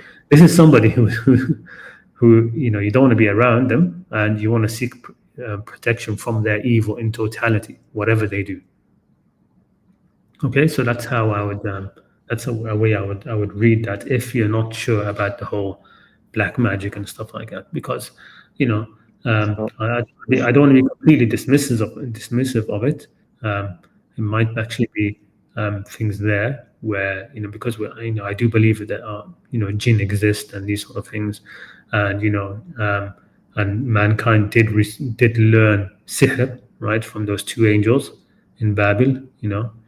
يعلمون الناس السحر, how to split a man between his wife, create discord. So these things exist, but is it related to this blowing on of knots? Is that the real magic or not? I'm not sure, right? But a way to read this verse is that you're seeking refuge from the evil of such people, right? Such people doesn't necessarily have to be, from that act, right? Because it could have been worded in a different way, right? It could have just said, "Oh, min sharri, I don't know, min sharri sihr or min sharri or min sharri al-uqad or something," right? But it's very specific as well. Why is it also, I mean, it's in the feminine. It's talking about um, um, the women. I mean, you could say, no, it's not just talking about the women. That any men who do this is included. ومن النفاح. It could have said ومن النفاثين في العقد, right? But it's in the feminine, right? Um, it's in the feminine, which indicates, it's talking about, women who blow on knots, right? Um, so I think it's more, because it wouldn't be just about the women. What about the men who do that, right? If there are men who do sihr and what, reciting this isti'adha, this surah is no protection against the men who also do this, right? Men also blow into knots. Okay, so I think it's really So, about, yeah, I think it's really more about the mentality, right? Um, and also about the uh, mentality of, because the person who does, I mean, men when they want to harm people, they sort of like, they're much more direct. Like they say, yes. that the assassin, people who want to kill, women kill with poisoning more than they do with direct attacks, right? Um, so again, it's talking about this kind of mentality of somebody who will do these sort of like these evil, underhanded things, sort of in a hidden way, which takes us back to the beginning of the surah, and he's seeking refuge in the Lord of the daybreak, the one who has light, who puts light on things, shines a light on things, right? And women are the ones who sort of like try to do these kind of harms in a less direct way, in a more hidden way, right? So again, I think it's talking mostly about that kind of mentality, right? Um, rather than the actual sihr. It could be, though. It could be, but that's the way to read it. Another way to read it. Okay, so Hmm. uh, I, so every verse kind of like requires a lot of pondering, right? Pondering and reflection instead of just reading it the way it is. I didn't hear that very well. I'm so sorry, but the voice isn't very clear there. Just the sound quality is not very clear. Yeah, it's just my microphone, unfortunately. So, Yeah, yeah. w- Can yeah, you say it so I again? would just, Slower. sorry, I didn't get that. I said, can you just repeat yourself, but just try to speak slower? Yeah, so no, I was just asking, every verse kind of requires a lot of reflection, right? Instead of Yeah, just reading it the way it is to yeah, deeply yeah. understand. Yeah, I mean, just take some time to, if you can, take some time to like just try to, you know, when you, especially with these short surahs, right? Try to just see what the whole theme is about, right? At first, and then try to see how each verse will link to the other one, and the first to the last, and how they will sort of like tie together, right? And this one, like I said, if you think of it from just from the get go, you're seeking refuge in the Lord of the daybreak, right? The one, it's sort of daybreak where you have night and darkness, and then the light comes and shines a light on something. So you're talking about seeking refuge from the things which happen in the dark, which things which happen sort of hidden away, right? Things where when the light comes, the danger is gone, right? When you shine a light on it, you can see it coming, so there's no more danger anymore, right? So that's sort of like the theme of that. So you're seeking refuge from things which are, sort of like kind of like hidden in that kind of way. I mean, the next surah, قُلْ أَعُوذُ بِرَبِّ النَّاسِ, right? Say, we seek refuge in the Lord of people, right? Because you're seeking refuge from, um, the evil that people do, right? And what comes from the people, right?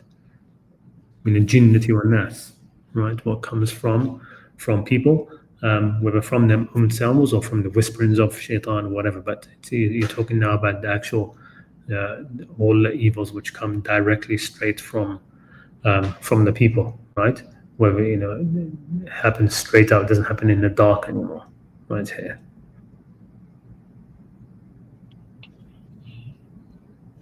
Yeah, so that was actually this another thing. Uh, can it be possible? Can it be possible that it is just something that only happened during back then, and it is Mm, not like something which is effective in this time?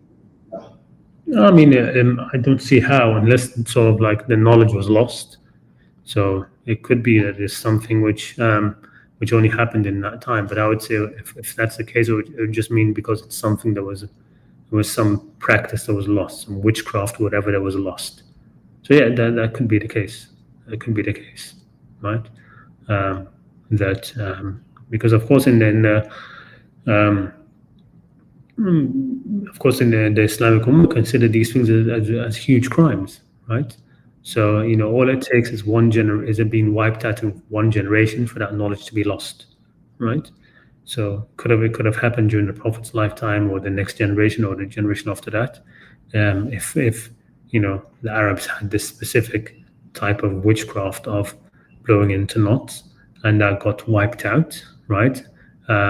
That knowledge could have been lost, and all you have right now are just basically pretenders, right? People who are trying to revive something which is long lost, and just sort of like making it up as they go along. That could be the case, right? So it could be something Definitely. which is gone. And uh, from where I am, there is actually a very common theme where people think they have been affected by black magic, and then they will like go to someone who is like this teacher, and he will tell Yeah, them to bring a couple of leaves from this tree and bring this water and bring this dry fruit. Then he will say, I will do something and I will talk to the jinn and all of that. Are you familiar with any of that? yeah, Have yeah, you ever come across? yeah. I've heard of these things, of course. They're very common in sort of like in a number of Muslim cultures and places. Um, but again, I don't think I don't I'm not convinced that any of them are real. To be honest, I think that some of it is just um, psychological issues. Some of it is just confirmation bias and things like that. I'm not wholly convinced.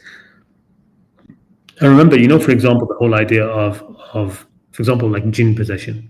I'm Mm. pretty much convinced that jinn possession is not real. It doesn't exist, right? It Um, can be schizophrenia, like yeah, it could be something. any of these other things. I mean, the Quran never. I mean, the Quran talks about al-mas, right? الذي يتخبطه الشيطان من المس. That the shaitan sort of like touches somebody, and maybe that messes up their mind or something like that. Um, But in terms of actually possession, no, I don't think anybody can actually be possessed or controlled by somebody else. And I remember seeing this thing where because you have, for example, the Christians also have this idea that Mm. someone can be possessed by a demon, and then the priest will come along and he will recite things from the scripture, right, the Psalms or whatever, and then the person is screaming, I'm burning, right? We have the same Yes. thing that somebody is possessed or whatever, and the sheikh or the peer comes along and recites Quran, and then the person is screaming, I'm burning, right? It's supposed to be the jinn inside burning, right? Well, somebody decided to do something like that with somebody, but instead of reciting the Quran, he just recited some poetry, right? Some poetry that the person, and this was like an ignorant person, okay, who didn't really know Quran. This was before, right? People didn't know that much Quran and things like this. So he just recited some Arabic poetry, and the person, and it's the same thing. I'm burning, right? So Yeah. it shows that no, there's probably just something psychological going on, right? The person that knows that the this sheikh or the cleric or the priest is coming along and he's going to recite words, and the person even believes that he's maybe possessed by jinn, so he knows that they should burn and hurt him, and so to him he feels like he's being burnt and hurt, right? Because that's what he's expecting. And there's also one more thing. There is a verse which clearly states that on the judgment day, devil will say, I didn't have any power. I just did a whisper and you followed it. But I think there is another verse where I think it's prophet or someone is saying to God that the devil has caused me harm. So can you, so Yeah. is it kind of contradictory? do you think? Yeah. So the other one is talking about I had no power to make you do right or wrong, basically on Judgment Day. Um, I had no sultan over you. Only that I called you, right? Only that I called to you and you responded to me. That's the sultan, the authority that he has.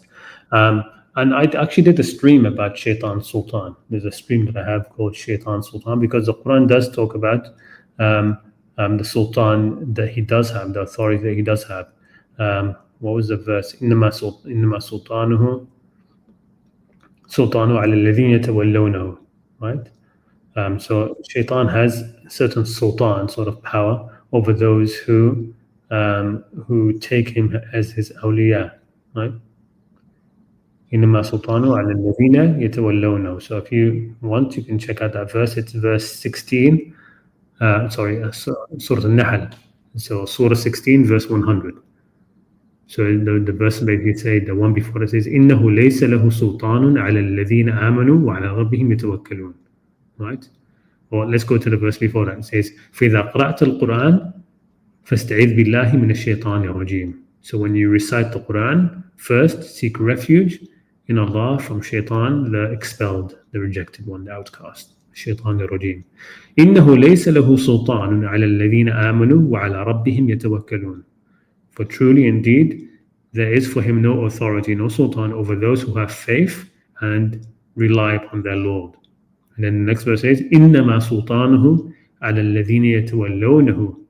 His sultan, his power, his authority is only over those who make him a friend of him, who make themselves a friend of him, and those who ascribe partners unto him.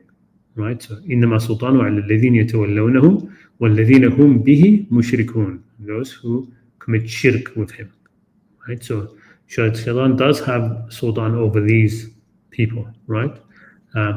But again, on the Day of Judgment, it's that sultan. What is that sultan? That sultan is that he could call and they responded.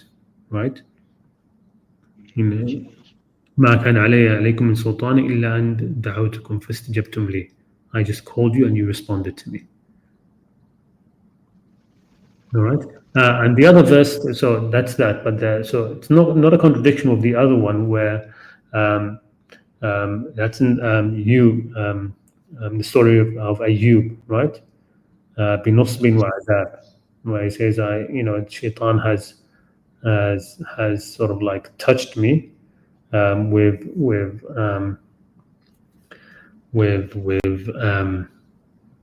hardship and torment, right? واذكر عبدنا أيوب إذ نادى ربه أني مسني الشيطان بنصب وعذاب. The shaitan has touched me or afflicted me with distress and torment. Now it's not clear exactly what that means, right? But it could mean that he caused them to be sick, right? But the whatever affliction or nusbin or azab that this prophet received from shaitan, that isn't going to be a cause of his punishment, of the punishment, right? So on Judgment Day, when shaitan talks about the authority that he had, he's talking about the authority to misguide, right? It's not talking about any kind of affliction that he might or might not be able to make upon somebody, right? So it could be that shaitan could, Quran talks الذي يتخبطه الشيطان من المس, right? That the mess of shaitan, that somebody could be afflicted because of shaitan's touch. But in that case, it's not something which it's not something which is causing your misguidance. Basically, like making you sick, let's say, right? Like Ayub here was supposed to be sick. He became very sick, right? Maybe that could be the case. Maybe shaitan could actually make somebody sick, right? That but he can't possess you, and he can't force you to do anything wrong, right? But maybe there's some kind of bodily affliction that he could do on somebody. Yes. And another thing is, uh, from like what I have gathered from my very limited knowledge of the Quran, is that It does not really say anything about like Dajjal or the signs of Yeah, Dajjal, anything. There isn't even like a concept of it in the Quran. yeah, yeah. There's no concept of the Dajjal in the Quran. I myself don't really believe that there'll be this Dajjal that comes towards the end of time with all of these being able to commit all of these, do all of these wonders and miracles and things like that. No, I don't believe that. I mean, I don't believe in the return of Isa either. Um, that Jesus will come back Yeah, and you know Mahdi and Dajjal and all of this. No, I mean it could be that the Prophet spoke of many of a Dajjal, like there'll be somebody who will be a great deceiver, right? And then these narrations got mutated, and then when the Muslims came into contact with Christianity and Christian eschatology, end of time prophets of Christians of Antichrist, those things got merged, right? So then people then identified the Dajjal that the Prophet spoke about um, with the Dajjal of as in Antichrist, right? So that's probably what happened. The prophet probably did speak about, because he did say he was a prophet. He did speak about the future. He spoke about, he warned people around him about what would happen later on in their lives. After he was gone, after his death, right? So he probably did warn about, and he did. In those narrations, it talks about the prophet warning about over 30 different dajjals, right? And then the prophet warned that there will be, this many dajjals that will appear in this ummah, right? And that's why so the Sunnis sometimes talk about this person being a Dajjal, this person of the past was a Dajjal, this person, many Dajjals. Dajjal just means a liar and a deceiver. So the Prophet probably spoke about many of them. Maybe he spoke about one who was going to be a very big Dajjal, who's going to do a lot of harm. And then later on, those narrations got mixed up and mingled with Christian eschatology. yeah, then when it comes to being a big deceiver who will cause a lot of harm to the ummah, then it can also be like any scholar then, because they have also done like a lot of damage on Yeah, the yeah. Muslim mentality. Yeah, without doubt. I mean, Ibn Taymiyyah has a lot of dajjal in his work. There's a lot of deception in his work, especially in his treatment of the Shia, right? So he has this compilation, this book where he tries to refute the Shia, and so much of it is just dajjal. Some of it is just basically like um, um, sly lying and sly cunning and half truths and deception. A lot of that in his work, right? One of the biggest dajjals we had in the Ummah was Muawiyah, right? Muawiyah was, and the Prophet warned about him, of course. Maybe he spoke about him as being a big dajjal, but yes, I mean, he took away half the Ummah, right? So Muawiyah ibn Abi Sufyan was a huge dajjal. And I haven't heard much about Muawiyah, but are they like viewed in positive light in traditional Sunni Islam? Yeah, he's viewed as a Sahabi, right? So just by virtue of that fact, they consider anybody who's a Sahabi to be virtuous and honorable, and all the rest of it. But yeah, he was um, um, he's basically there's a hadith which the Prophet calls him the Fir'aun of this ummah, and that seems like a genuine hadith, right? Because um, um, when you start to just compare what Muawiyah did and what Fir'aun did Qur'anically, there are so many parallels. So many parallels. Hassan Farhan al-Maliki wrote a whole book about that, right? About the hadith, because there are two versions of the hadith of who is the of the Fir'aun of this ummah, right? So one of them is this one about Muawiyah, right? And it's sahih according to the standards of the people of hadith. And then there's this other version which says the Fir'aun of this ummah is Abu Jahl.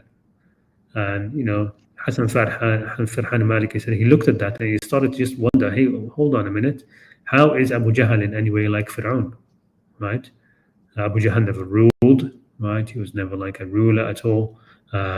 He didn't really deceive anybody. He didn't, And he started like thinking about this deeply, and he found that no, it seems to be that narration of the Fir'aun of this ummah is Abu Jahl. It was created to take people away from the other narration, as happens, right? So in Sunni Islam and in just sectarian, generally sectarian scholarship generally, and traditions, they will often create counter traditions, all right, to take away from the ones which they don't like.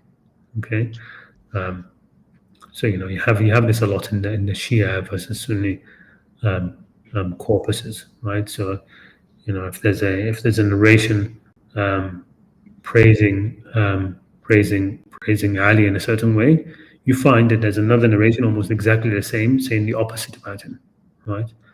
Like the famous narration about the Prophet saying that Ali is to me bimanzilati Harun min Musa. Like your position in relation to me is like Harun was to Musa. And then one Sunni version ends up being no, the Prophet said he is to me like Qarun is to Musa, right? Rather than Harun.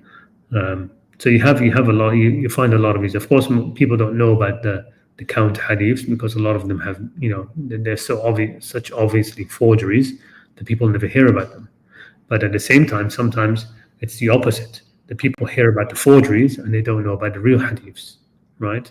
And this is the case of that. So some people know about the forgery, which is that Abu Jahl is the Fir'aun of this ummah, but they don't know about this other narration which exists and it's much more credible, which says Muawiyah is the Fir'aun of this ummah, right? And there's a lot of parallels. I mean, Muawiyah said things which are basically almost verbatim what Fir'aun said in the Quran, um, unknown And before. Say again? yeah, so I actually looked a bit about Bukhari, the book Sahih al-Bukhari, and Hmm. from what I have gathered, it is that he was actually born 100 years after the Prophet in like a completely different place, and he traveled back to where Prophet lived, and all of the hadiths that he gathered were just kind of like uh, things he heard from people whose like forefathers used to know Prophet. So there isn't even like any real evidence that hadith can even be legit. There isn't like 1% evidence that it can be legit, you know. Yeah. I mean, it comes down to narrations gathered much later, and the shortest chains that Bukhari has three intermediaries between him and the Prophet. So the shortest chain is three. The longest chains I think are 12, or is it nine? I think it's 12, and the average, what is it? The longest is nine, and the average is something else. Anyway, let's say the longest is around nine, right? So nine people between him and the Prophet in the chains. But of course, look, people too much, some especially Quranists, they put too much emphasis on Bukhari. Most of the narrations which are in Bukhari, they're in other sources as well. They're in earlier sources than him, right? So Bukhari is actually quite a late book, right? The Muslim of Imam Ahmad is earlier than him, and people use that, right? You have the Muslim of Abd al-Razaq al-Sanani, you have the Muwatta of Imam Malik, you have a lot of books which were written earlier than that. The main issue of the Hadith sciences is that it's all like the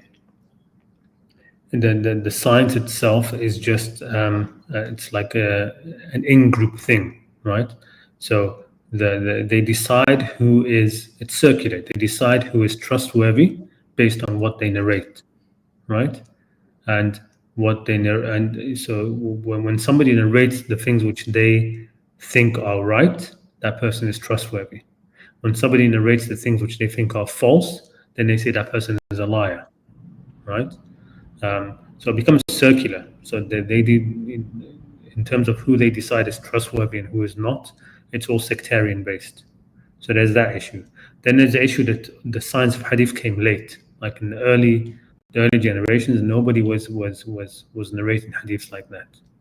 Okay, so there was no science of hadith. Nobody was checking if anybody was really narrating from who they said they were narrating from, right? In the early chains. In the early chains, people were just It was like rumors, like people exchanging rumors. That's all it was. Nobody was checking. And then when people started to check, which was over like 120 years later, it was already too late. It's already too late. It's been, these rumors have been going around for 120 years. You're not going to be able to verify everything properly now. And is there any like reliable hadith book which kind of have legit knowledge about the prophet's character or what he was like as a person? No, not really. No, nothing which is like where everything is reliable. No, I don't think so. The best books, if you want to read about these kind of things, though, about the Prophet's character and these sort of things, there's the Shama'il of At-Tirmidhi, right? Which has a lot of because the thing about it, when Muslims wrote the things about the Prophet's character, they based things off already knowing that the Prophet's character was exemplary, right? So they chose the narrations which showed that, okay? And so whether those narrations are true or not, that's what they showed, which is obviously true, okay? So a lot of the narrations which ended up in books like that, books of the Shemail, they in there you would definitely have true narrations. Okay, there would definitely be true narrations in those books because from the get go they are being collected with the right mindset, right? Of the narrations which show the prophet's exalted character and good conduct and and his great attributes, which are all true, right? So they gathered what they could from that. Some of them might be made up, right? And like just made up things, but you have things which are not. You'll definitely have things which are not. Okay, I will definitely look that up. And one last thing I just wanted to ask, uh, what do you really think about Judgment Day? Like, how far is it? How it will be like on that day? Sorry, could you repeat that again? Say a bit slower. Yeah, so how far do you think is Judgment Day? It might sound stupid, the question, but I just wanted to ask. No, no, I mean I don't think that's stupid. Of course, nobody knows, of course, but I personally think that it must be quite a long way away, right? And the reason why I said that, I mean, I mentioned that in my I have a video called God's End Game, where I sort of like speculate on things like that. And the reason I think it's going to be a very long way from now, millions of years maybe, right? Millions of years, hundreds of millions of hundreds of thousands of years, or millions, hundreds of millions of years, maybe even, is because when Allah decided to make humanity be on Earth, and the angels objected, right? They said, this creature is just going to create mischief on the earth and shed blood, right? So imagine if Judgment Day happened within the next 100 years, right? Mm. Who would have been right? The angels would have been right, yes, because that's what we've done basically. All of humanity up to now, they've spread corruption on the earth. They've shed a lot of blood, right? For like now, how long? I don't know. What are we going to say? 10,000 years or something more. That's what humanity has done. So I think that we will end up being on this earth for such a long period of time without that Allah would be proven correct and the angels would be proven wrong. So when Allah said to them, I know that which you do not know. So yes, it's true that they will do that, but then they will do other things as well, humanity, right?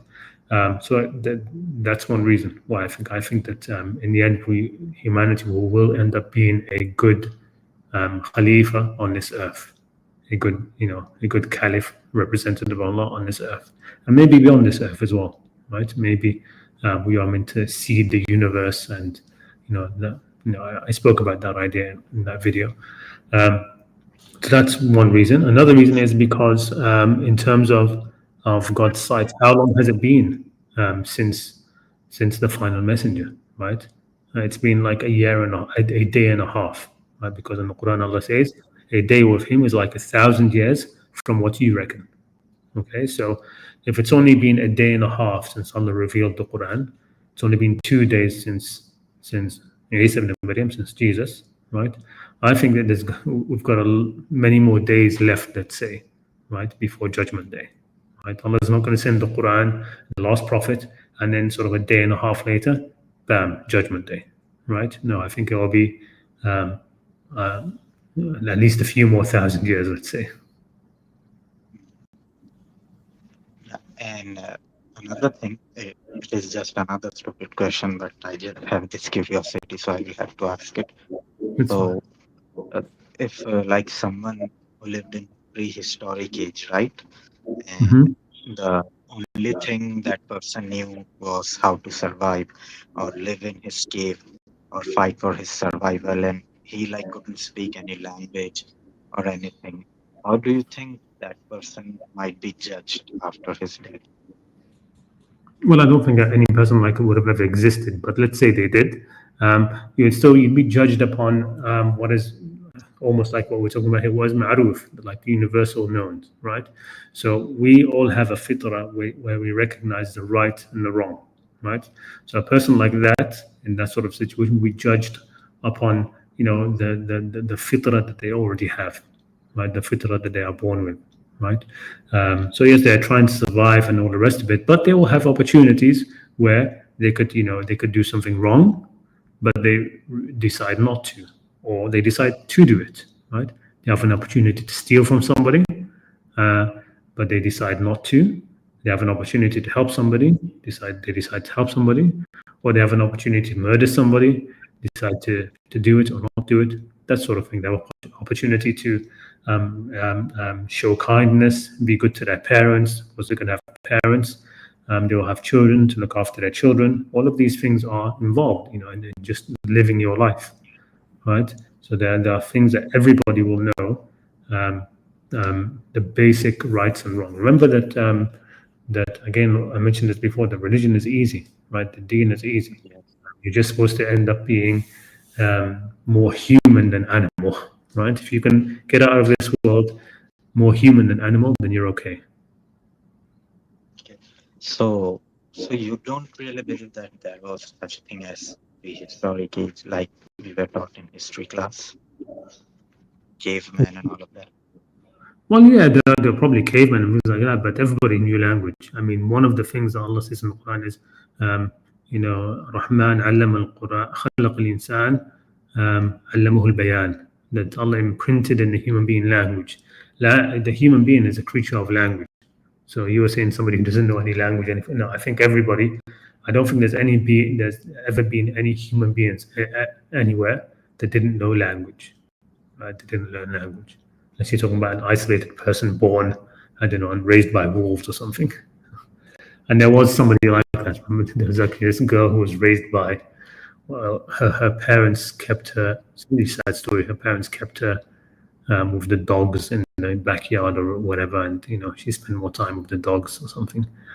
And so she grew up barking and stuff like that. But eventually, when she was saved from her parents, she ended up learning language, right? Human beings have this extraordinary ability for language. So everybody learns language. Okay. All right. Thank you for the stream. No problem. Good to have you. Your name is Ibad, yes? Is that right? Yes, All Ibad. right. All right. Okay, brilliant. Thank you so much for coming on, Ibad. Yeah, thank you. I will talk to you soon, Yes, maybe in yes. next stream. Drop down anytime. Yeah, and take care. Take care. Okay. Assalamu alaikum. All right. And with that, let me just have a quick look at the chat and then maybe we'll, we'll call it a day. And who was Umayyad governor that narrated the hadith? Was he a Sahabi, Tabi'in, please? Um, what's his name? Amr ibn. Give me 1 second. I misplaced his name. It's one of those. Give me 1 second.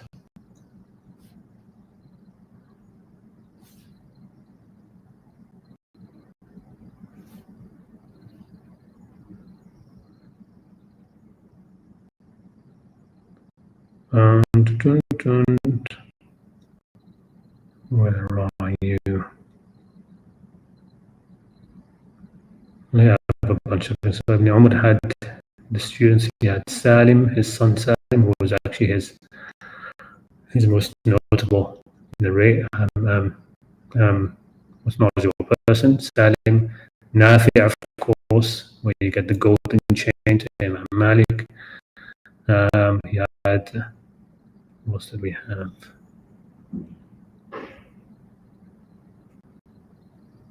Give me a second.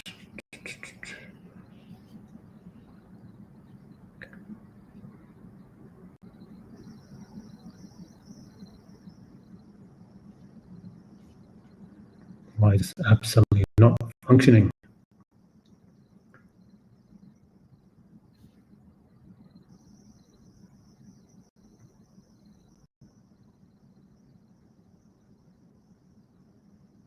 Here we go. The versions of the Hadith of Jibreel.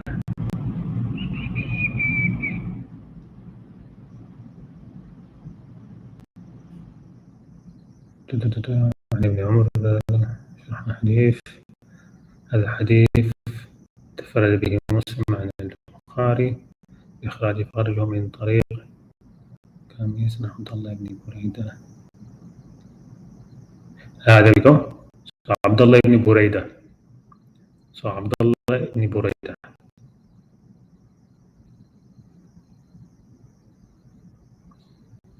Okay, that's the guy. Don't made. No, it's Abdullah ibn Buraidah. Okay, so the narration actually comes from Abdullah ibn Buraidah and Yahya ibn Amr, right? From Yahya ibn Amr. Yahya ibn Amr is the one. قال كان أول من قال في القدر بالبصرة معبد الجهني. فانطلقت أنا وحميد بن عبد الرحمن الحميري حاجين معتمرين فقلنا لنقينا أحدا من أصحاب رسول الله صلى الله عليه وسلم فسألناه عما يقول هؤلاء في القدر فوافق لنا عبد الله بن عمر بن الخطاب. Right, so they decided, okay, let's go and check out. We'll go on Hajj and Umrah and see if we can meet somebody from the Sahaba and we can ask him about Qadr. Sorry, Benja cut off. I did not see that. Sorry. So anyway, it's like I said, the thing is Abdullah ibn Buraidah. Okay, so the person who narrated it was Abdullah ibn Buraidah, got it from one of his buddies who went off to meet Umar ibn al-Khattab, basically. No, Abdullah ibn Umar ibn al-Khattab. How do I respond to an anti-Muslim on Twitter who showed the Sahih hadith in which it said the Prophet killed the children of polytheists in a raid and said they are of them? I just responded, it's not true. Hadiths are not true, and you just showed them the verse of the Qur'an where it says, "No bearer of a burden will bear the burden of another." But لا تحمل وازرة وزر أخرى. No bearer of a burden will bear the burden of another. So what does it mean? They are of them. Just kill the kids because they are their parents were mushrikeen. How can a child be a mushrik? So that's what I would say to that. If you want the actual verse for that, let me pull that up for you, and then I'll close the stream likely.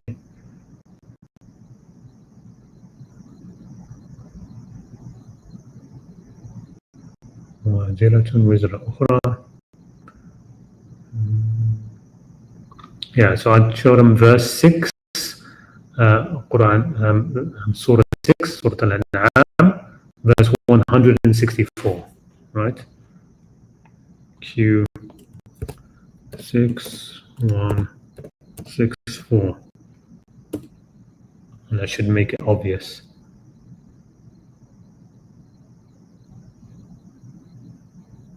All right. Okay. So I think we'll end it there. Jazakumullah khair for coming on. Just coming up to 2 hours.